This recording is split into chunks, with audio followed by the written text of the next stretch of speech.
Prochain match. Un autre match qui est quand même construit sur la longueur depuis le retour, en fait. C'était à Survivor Series l'an dernier. Dès l'arrivée de CM Punk à Survivor Ouais. Series, on a commencé à mettre les graines de tout ça parce que qui n'était pas dans le match quand il est arrivé, c'était comme un match à plusieurs. Et il y avait Seth Rollins et il y avait Drew McIntyre qui était très fâché Très pas de content. CM Punk. Et on a poursuivi ça. Malheureusement, une blessure à Royal Rumble a mis une petite pause à tout ça, mais on est revenu à SummerSlam avec une série de matchs. Fait qu'on est rendu au troisième match. Un match à NSL. Normalement, un match à NSL. C'est la fin. C'est la fin d'une rivalité. Fait que c'est présentement 1-1, cette rivalité-là, qui de CM Punk et Drew McIntyre vont ressortir gagnants. Une construction quand même efficace, moi j'ai trouvé. Là. Oui, absolument. Surtout pour mettre de l'avant le Hell in a Cell, plus que le côté amertume des deux lutteurs. Ouais. Je pense qu'il est là quand même très bien installé là, depuis les deux derniers matchs. Là. Fait que là, on a plus mis de l'avant. On a mis over la cage en tant que telle, plutôt que la rivalité. Bien dit. Ce qui est quand même, je pense qu'il est une bonne chose dans mon côté. Moi, j'ai quand même apprécié ça. Je pense que ce qu'il faut, puis j'ai l'impression que d'ajouter un Hell in a Cell dans un pay-per-view où c'est pas ça qui est mis de l'avant, ce n'est pas un pay-per-view Hell in a Cell, c'est un pay-per-view Bad Blood. Je n'ai jamais aimé les pay-per-view Hell in a Cell. J'ai l'impression que... Ça enlève la magie. Oui, exactement. Puis c'est une gimmick qui s'essouffle assez vite. J'ai l'impression que c'est dur de se renouveler. Les Young Bucks avec les Lucha Bros, il y a 3 ans, dans un match complètement fou raide, ont réinventé, où ils ont poussé une nouvelle stratosphère de comment utiliser une cage dans ce genre de match-là. J'ai l'impression que la WWE n'a pas encore trouvé exactement comment pousser ce niveau-là. Je veux dire, après Mankind et Taker, c'est dur en tabarnak de pousser ce genre de concept-là plus loin. Mais on a réussi quand même à bien le faire. Tout ça pour dire que j'aime mieux avoir un match Hell in a Cell à l'intérieur d'un autre pay-per-view que d'avoir un pay-per-view Hell in a Cell où on est comme obligé d'avoir une cage là. J'ai l'impression que la façon qu'on l'écrivait, c'est comme hey, ça adonne qu'on est en feud et il y a le pay-per-view Hell in a Cell dans 3 semaines. Ouais. Ben, on va avoir un match Hell in a Cell sans vraiment avoir de raison. Tandis que là, on a une vraie bonne raison d'être capable d'enfermer les deux dans une cage et se calisser une volée. Fait que j'aime beaucoup, justement, où ça a été toute l'affaire avec le bracelet. Avec le strap match qui est une autre stipulation qui peut être un calvaire. J'ai plus apprécié que toi ce match-là, ce strap match-là. Pour savoir qu'est-ce qu'on va être capable de me donner dans le Hell in a Cell. Punk qui dit des bonnes phrases du genre il me reste encore beaucoup de matchs de lutte dans le corps, mais il me reste juste un Hell in a Cell. Fait que j'ai l'impression qu'il il m'en reste 0 Hell in a Cell. Celui-là, il est déjà trop. Déjà trop, c'est ça. Fait que j'ai l'impression qu'il va tout donner. Puis on n'a pas vu un Punk dans la dernière année qui a tout donné là, parce qu'il était blessé, parce qu'on met un peu là, des écrans de fumée devant lui pour essayer de camoufler un peu ses failles. Fait que j'espère qu'on va être capable de donner quelque chose de gros. Une grosse performance de son côté. À côté d'un Drew McIntyre qui est pratiquement parfait dans le ring, je pense que ça peut très bien se faire. Puis l'histoire est intéressante. Puis probablement sa meilleure run depuis un an, là, depuis qu'il est rendu dans un personnage amer, quand même proche de la réalité, qui est rendu dans le flou un peu. Là. Bon micro, il n'avait jamais été le meilleur au micro, il a toujours été correct. Là, je trouve qu'il a trouvé quelque chose de le fun. Oui, vraiment.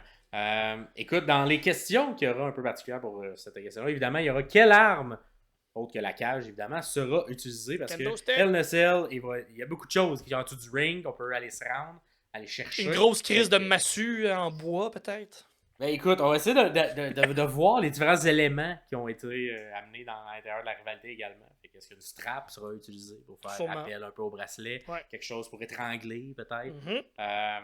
Évidemment, les armes classiques seront également de l'avant.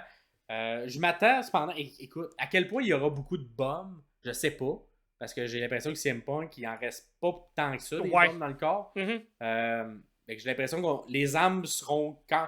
Tu sais, t'as des Hell in a Cell qui se concentrent plus sur la lutte, mais j'ai l'impression que celui-là va se concentrer plus sur les armes. Ouais, c'est ça. Qui vont être utilisées. Encore des Smokes and Mirror, mais avec peut-être quelques plus grosses bombes pour mettre de l'emphase ou mettre de quelque chose de croustillant dans le match. Pas juste des coups de kendo dans le dos, là, à un moment donné. On en revient. Exact. Qui, de ton côté, as-tu gagnant pour remporter cette rivalité-là? Parce que pour moi, c'est le dernier match. Ben, je pense que ça n'a pas le choix d'être Punk à ce point-ci. OK. Tu peux pas rapporter... La première feud, même si ça fait 1 an qu'à t'offre avec Punk, que t'as rapporté dans ta compagnie, j'ai l'impression... À moins que Punk est très ouvert à mettre un Drew over. Puis ça se peut. Peut-être qu'ils s'entendent bien dans la vie, je sais pas. Peut-être que Punk n'est plus amer de l'entièreté du monde avec qui il travaille et qui est prêt à mettre over Drew, mais ça m'étonnerait. D'après moi, dans la construction, j'ai l'impression aussi que Punk a baissé beaucoup les attentes. Comme s'il est peut-être déjà au courant qu'il perd ce match-là. En disant, hey, il m'en reste pas beaucoup, c'est parce que je suis vieux. Si je perds, c'est normal. Si j'étais à mon prime, je t'aurais battu. Ouais.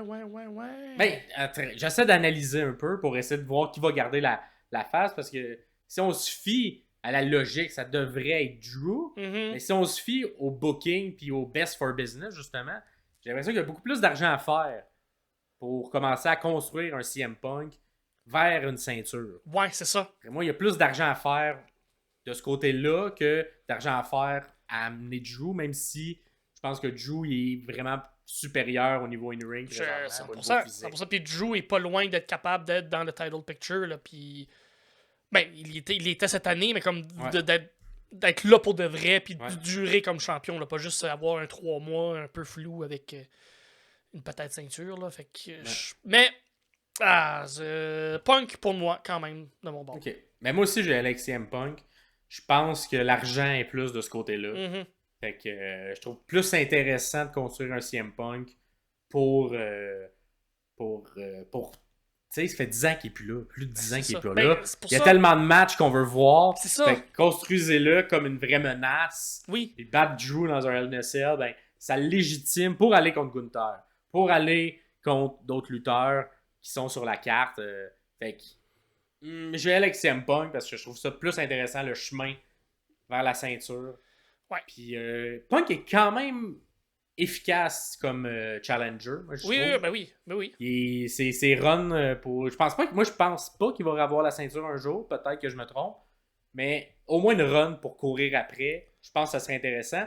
Puis ça donne l'opportunité au public de peut-être faire un effet de foule et de ne pas donner le choix à la direction d'y donner la ceinture.